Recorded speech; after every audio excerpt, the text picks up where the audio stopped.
Hello, good evening বন্ধুরা, কেমন আছো তোমরা সবাই? আমার নতুন একটি ভিডিওতে অনেক অনেক স্বাগত জানিয়ে আজকে ভিডিওটা শুরু করছি। দেখো, আজকে চলে এসেছি আমার বাপের বাড়িতে রক্ষাকালী পুজোতে। আর এখন দেখো, পুজোতে এখানে যাদের যাদের মানত আছে, তো তার জন্য সবাই দণ্ডি খাচ্ছে। এখানের মা খুবই জাগ্রত। কথিত আছে এই রক্ষাকালী মায়ের উপোস করলে, রক্ষাকালী মাকে মানলে মা সকলের বিপদ দূর করে দেয়। আর মা এখানে খুবই জাগ্রত। তারপর দেখো, এখানে সবাই একে একে যে যার মানত ছিল সবাই নিজের নিজের মতো এবার দণ্ডি খাচ্ছে। আমি যেহেতু এখানে এসেছিলাম, একটু খুবই দেরি হয়ে গেছিলো। আমি শ্বশুরবাড়ি থেকে এসেছি, তার জন্য প্রথম থেকে ভিডিওটা তোমাদের সাথে শেয়ার করা হলো না। এখানে সামনে একটি পুকুর আছে, সেখানে স্নান করে এসে তারপর দণ্ডি খাটতে খাটতে মায়ের তলায় যেতে হয়। তো দেখতে থাকো ভিডিওটা।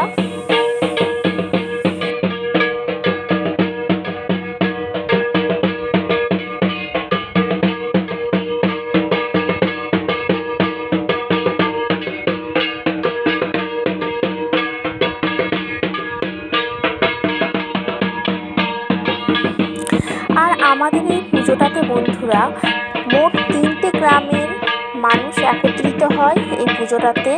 সবাই যে যার মতো মানত করে, মাকে মানে, উপোস করে।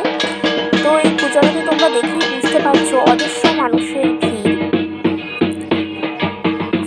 আর যে যার বিবাহ হয়ে গেছে, এখানকার গ্রামের মেয়েরা সবাই এই পুজোটাতে আসে এবং একত্রিত হয়। তো সবাইকার সাথেই দেখা হয়, আর তাই আমিও চলে এসেছি।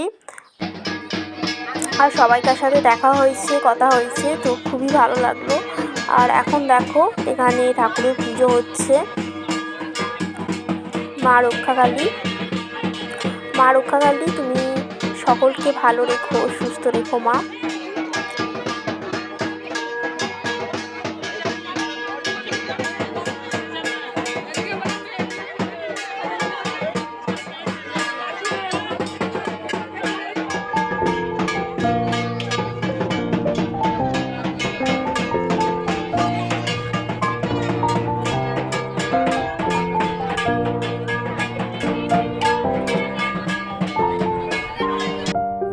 আর বন্ধুরা, এই পুজোটা হয় ঠিক দুপুর 3টের সময় থেকে হয়। আর সারাদিন যেহেতু সবাই উপোস থাকে, তারপর এখানে পুজো শেষ হওয়ার পর মায়ের তলায় বসে সবাই এখানে ফলার করা, যেটাকে বলে চিড়ে মুড়কি, কেউ মুড়ি, চপ, সিঙ্গারা, যে যেটা খায় নিজের মতো খায়। তারপর দেখো, দণ্ডি কাটা হয়ে যাওয়ার পর সবাই আবার যাচ্ছে ওই পুকুরে একটু স্নান করে নিতে।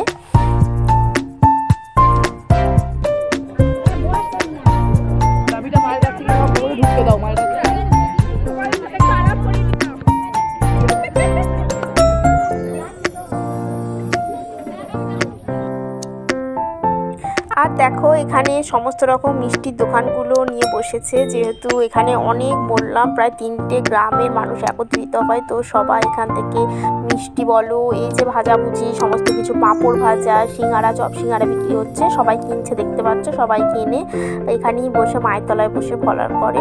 তো সেটা তোমার সাথে শেয়ার করলাম। আর এখন দেখো, আমি বাড়ি চলে এসেছি, মানে ঠাকুরতলা থেকে বাড়ি এসেছি। যেহেতু আমি বাপের বাড়ি এসেছি বললাম, তো দাদা আনতে গেছিলো। তারপর বাপের বাড়ি এসেছি, ওখানে আমি সোজা পুরো ঠাকুরতলায় নেমে গেছিলাম। আমি বাড়ি ঢুকিনি, দাদাকে দিয়ে আমার ব্যাগ পাঠিয়ে দিয়েছিলাম। আর এখন সন্ধে হয়ে গেছে, আমি ঠাকুরতলা থেকে বাড়ি চলেও এসেছি। তারপর দেখো, এখন এসে আর ড্রেসটা চেঞ্জ করিনি, তো তোমাদের সাথে একটু কথা বলে নিলাম। তো তারপর এখন আমি ড্রেসটা চেঞ্জ করবো। আজকে দিনটা বাপের বাড়িতে থাকবো, কাল সকাল আবার আমি বাড়ি চলে যাব। যেহেতু বাড়িতে সবাই জানো টিউশনি পড়ানো আছে, তো বাড়িতে সেখানে গিয়ে পড়াতে হবে, তো অনেক কাজই আছে, তো তার জন্য থাকা হয়ে ওঠে না। আর এখন দেখো, সকালবেলা বাড়ি চলে যাচ্ছি। তো যাই হোক বন্ধুরা, এখন চলো বাড়ি যাওয়া যাক। তোমরা সবাই ভালো থেকো, সুস্থ থেকো, সাবধানে থেকো। আজকে ভিডিওটা তবে এই পর্যন্তই থাক। দেখা হচ্ছে নতুন ভিডিওতে। ততক্ষণ পর্যন্ত সবাই নিজের শরীরে খেয়াল রেখো। টাটা।